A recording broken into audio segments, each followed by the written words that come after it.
श्रीराम जय जय राम। श्रीराम जय जय राम।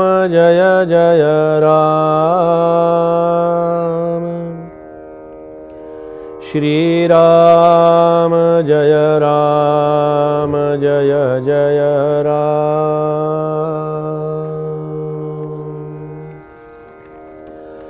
श्रीराम समर्थ श्रीराम। बळे विवेकाची वेंगडी, पडे शब्दाची बोबडी, जेथे मनाची तातडी, कामानये श्रीराम।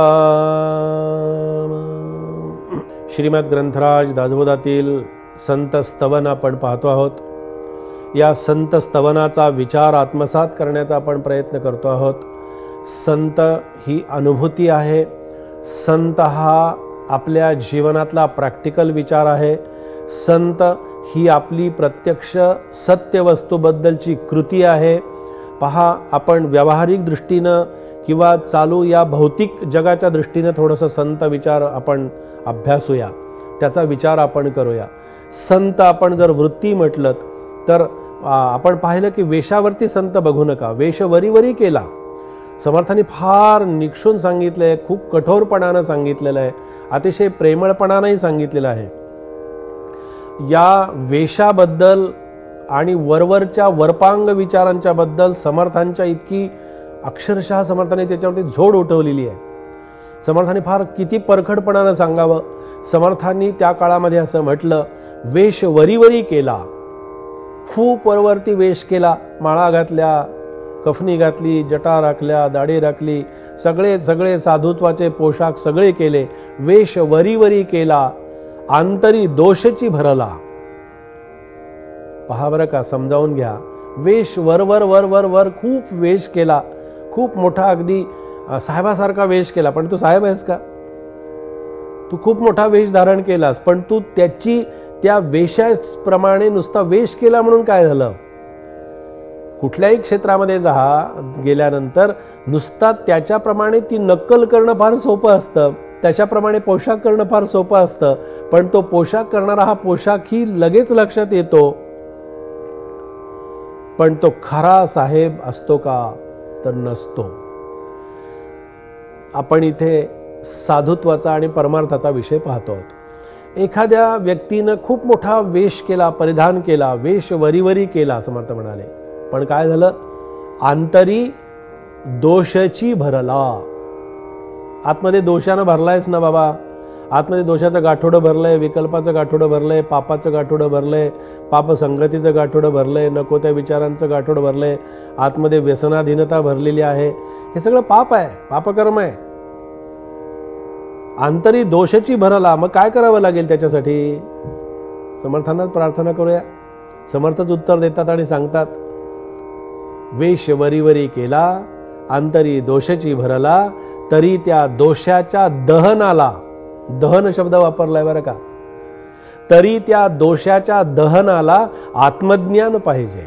ज्या वस्तूचं मला ज्ञान करून घ्यायचं आहे ती वस्तू शाश्वत आहे, टिकणारी आहे, त्या वस्तूचं ज्ञान करून घेण्यासाठी आपण नेहमी लक्षात ठेवा, मला कोणाची ही बरोबर घेऊन जाण्याची गरज नाही, माझ्याबरोबर कोणी येण्याची गरज नाही। उलट त्याच्यापेक्षा पुढे जाऊन मला असं सांगावंसं वाटतं की सत्य वस्तूचं ज्ञान करून घेण्यासाठी मी अन्य कोणाला जर बरोबर घेऊन गेलो किंवा मी कोणाच्या बरोबर गेलो किंवा माझ्याबरोबर कोणी आला तर ते सत्य वस्तूचं ज्ञान होईलच असं नाही।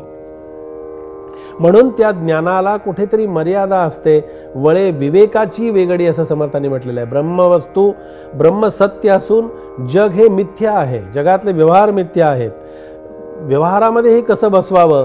तर माझ्या चाललेल्या दैनंदिन जीवनामध्ये मी सत्य वस्तूबद्दल चांगलं वागणं, चांगलं बोलणं, खरं बोलणं, शाश्वत टिकणारं बोलणं किंवा करणं, याच्यासाठी समर्थांनी असं म्हटलंय की सत्य काय आहे त्या वस्तूचा शोध घ्यावा। शाब्दिक आणि विवेकाची जिथे आपण प्रत्येक ठिकाणी काहीतरी सांगड घालण्याचा प्रयत्न करत असतो, पण त्या विवेकाची आणि शब्दाची जी गंठण केलेलं असतं ना, ते गुंफलेले शब्द असतात, ते प्राप्त केलेले शब्द असतात, ते शिकलेले शब्द असतात, ते पाठ केलेले शब्द असतात. हे पाठ केलेले शब्द कधीतरी आपल्याकडे पाठ केल्याशिवाय राहत नाहीत किंवा आपण त्याच्याकडे पाठ केल्याशिवाय राहत नाही. अशा शब्दांच्या माध्यमातून आपण संत आपल्याला जाणवतीलच, लक्षात येतीलच, पाहता येतीलच, अनुभवता येतीलच असं अजिबात नाही. म्हणून त्या अनुभवण्याच्या पलीकडे जे शास्त्र आहे त्या शास्त्राचा अभ्यास आपण करावा, त्या शास्त्राचं चिंतन करावं. आणि संतांना पाहण्यासाठी आणि त्यांना बघण्यासाठी मला कुठे जाण्याची गरज आहे का? तर जाण्याची गरज नाही.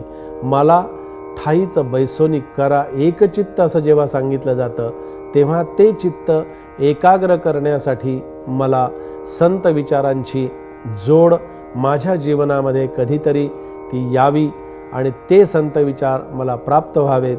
अशा संतांच्या सहवासामध्ये माझं मन अखंडपणे रमून राहावं आणि त्या विचारांच्या मध्ये मग जेथे मनाची तातडी कामा नये, अशा मनाची तातडी याचा अर्थ असा की जिथे मनच पांगळं होतं, जिथे मनाचं अस्तित्वच संपून जातं, अशा मनाच्या अस्तित्वाच्याही पलीकडे असणारं जे तत्व आहे, जे शास्त्र आहे, जे सत्यवस्तू आहे, ती सत्यवस्तू मला संतांच्या विचारामधून आणि संतांच्या सांगण्यातूनच अनुभवायची आहे असं सांगणं.